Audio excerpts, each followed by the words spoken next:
नमस्कार किसान भाइयों। सबसे पहले किसान भाइयों, मैं आपको एक खुशखबरी देना चाहता हूं कि हमारा ये जो परिवार है 300 लोगों का हो गया है।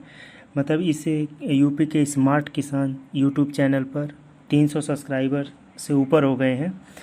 तो किसान भाइयों, आज का थंबनेल क्या है, आज का टॉपिक क्या है कि धान में जिंक का प्रयोग कैसे करें और क्यों करते हैं।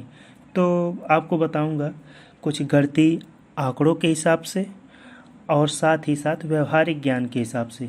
तो किसान भाइयों, सबसे पहले जान लीजिए कि धान में जिंक देने का फ़ायदा क्या है। क्या केवल खैरा रोग ही खत्म होता है जिंक का प्रयोग करने से, और क्या जब खैरा रोग लग जाता है तब जिंक का प्रयोग किया जाता है कि या उससे पहले। तो आपको सबसे पहले ये बताना चाहूँगा कि जिंक एक पोषक तत्व है। जैसे किसान भाइयों, किसी भी फसल के लिए 17 तत्व हैं जरूरी, जिसमें से जिंक भी एक तत्व है। तो जिंक बहुत महत्वपूर्ण तत्व भी है और इसका प्रयोग खैरा रोग लगे ही ना, इसके लिए इसका प्रयोग किया जाता है। तो ये प्रयोग धान अभी बताऊंगा कि इसका प्रयोग कब करना चाहिए, लेकिन आप ये जान लीजिए कि मात्र खैरा रोग के लिए ही जिंक का प्रयोग नहीं होता। अब जानिएगा इसके, लेकिन मुख्य यही है कि खैरा रोग। अब जानिएगा अन्य किस रोग के लिए प्रयोग होता है, अन्य किस लिए जिंक का प्रयोग किया जाता है। तो जब हम जिंक का प्रयोग फसलों पर करते हैं, विशेषकर धान में, तो क्लोरोफिल की मात्रा बढ़ जाती है।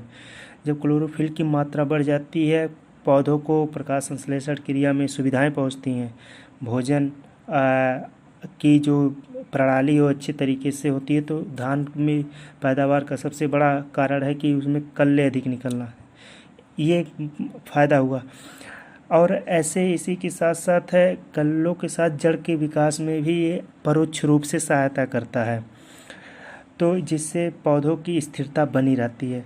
अब किसान भाइयों, आते हैं दूसरे प्रश्न पर कि जिंक का प्रयोग करना कब चाहिए। वैसे तो जिंक के प्रयोग के लिए 3 विधियां बताई जाती हैं कि एक, जब धान की रोपाई की जाए उससे पहले ही आप यूरिया जिंक का प्रयोग कर दीजिए। साथ में कहा जाता है कि 20 दिन जब रोपाई हो जाए तो 20 दिन के पहले जब खाद की पहली खेप दी जाती है तो उसमें जिंक का प्रयोग कर दीजिए। फिर तीसरा होता है कि अगर जिंक की कमी लगे आपके खेतों में तो स्प्रे के माध्यम से जिंक का प्रयोग कर सकते हैं। तो आइए सबसे पहले मैं आपको बताता हूँ कि इन तीनों विधियों में कौन सी विधि सबसे सही है।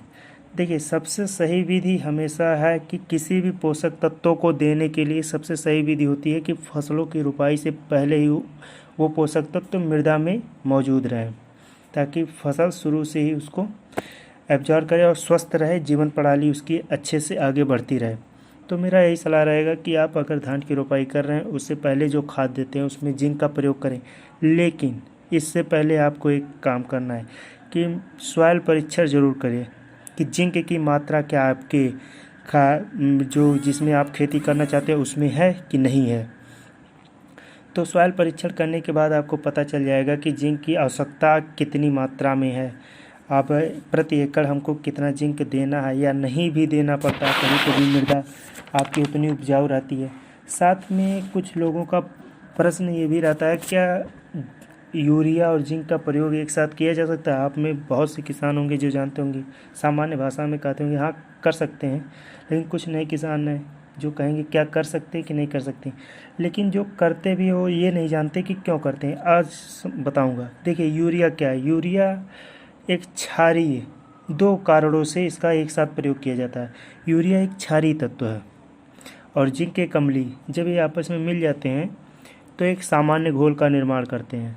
साथ में जो वैज्ञानिक इसका रीज़न है कि अक्सर ये पाया गया है कि जब किसी भी फसलों में जिंक की कमी पाई जाती है तो उसमें नाइट्रोजन की भी कमी पाई जाती है।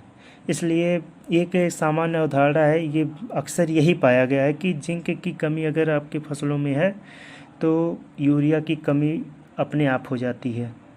ये सामान्यतः है। अगर नहीं है तो जिंक का अलग से प्रयोग करें। अगर यूरिया नाइट्रोजन की कमी है तो आप जिंक और यूरिया का मिश्रित बनाकर खेतों में छिड़काव कर सकते हैं। ये कुछ विशेष जानकारियाँ थी भाइयों। अगर ये जानकारी आपको अच्छी लगी है तो वीडियो को लाइक करिए, चैनल को सब्सक्राइब ज़रूर करिएगा अगर अभी आप तक मेरे वीडियो पर बने हैं। तब तक के लिए जय हिंद, जय भारत।